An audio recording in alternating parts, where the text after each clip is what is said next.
Hi friends, நாங்கள் வந்து இன்னைக்கு மெரினா பீச்சுக்கு வந்திருந்தோம். அந்த லஞ்சுக்கு வந்து பார்த்தீங்கன்னா பட்டினப்பாக்கம் போயிருந்தோம். ஆக்சுவலாக நாங்கள் வந்து அங்கே எந்த கடையில் சாப்பிடலான்னு பிளான் பண்ணியிருந்தோம்னா உங்கள் மீனவனா, ஆமாம், மீனவன் உணவகம் அப்படி இல்லைன்னா நாகாஸ் மெஸ், இது ரெண்டுத்துல தான் சாப்பிடலாம் நான் பிளான் பண்ணி போயிருந்தோம்.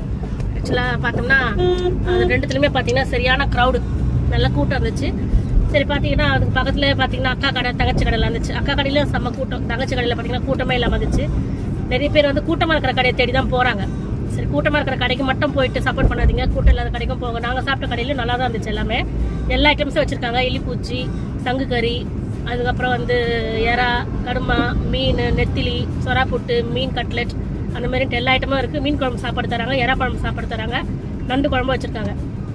ஸோ எல்லாமே சூப்பராக இருக்குது. அது இல்லாமல் சாம்பார், ரசம், ஒரு கூட்டு. சாப்பாடு ரேட் பார்த்தீங்கன்னா நாங்கள் சாப்பிட்ட தங்கச்சி கடையில் சாப்பாடு ஒரு பிளேட் வந்து 40 rupees, அன்லிமிட்டட் சாப்பாடு 40 ரூபா. நாங்கள் 3 சாப்பாடு வாங்கினோம். சைட் டிஷ்லாம் பார்த்தீங்கன்னா ஒரு 600 ரூபாய்க்கு, அதான் 6 சைட் டிஷ் வாங்கணும். எல்லாமே சாப்பிட்டு நல்லா இருந்துச்சு. சின்ன சின்ன கடைங்களுக்கும் போயிட்டு ஆதரவு கொடுங்க. நிறைய கூட்டம் வர கடைக்கு மட்டும் போய் ஆதரவு கொடுக்காதீங்க, சரிங்களா? அது சொல்ல தான் நான் வீடியோ போட்டேன். கண்டிப்பாக பட்டினப்பாக்கம் பீச் போனீங்கன்னா கூட்டமாக இருக்கிற கடை, ஃபேமஸாக இருக்கிற கடைக்கு மட்டும் போயிட்டு சப்போர்ட் கொடுக்காம கூட்டம் வராத கடைக்கும் போய் சாப்பிட்டு பாருங்க. அவங்களே அவ்வளோ கூட்டமாக சொல்கிறாங்க, சாப்பிட்டு பார்த்துட்டு காசு கொடுங்கன்னு சொல்கிறாங்க. ஆனால் சாப்பிட்டதுக்கு ஒர்த்தாக தான் இருக்குது. கண்டிப்பாக நீங்களும் போயிட்டு அது மாதிரி சப்போர்ட் பண்ணுங்க ஃப்ரெண்ட்ஸ். ஓகே, நம்ம சேனல் புதுசாக பார்த்துருந்தீங்கன்னா சப்ஸ்கிரைப் பண்ணிட்டு பெல் ஐக்கான் அடிச்சிருங்க. இன்ஸ்டாவில் பார்த்துருந்தீங்கன்னா ஃபாலோ பண்ணிக்கோங்க. பாய்.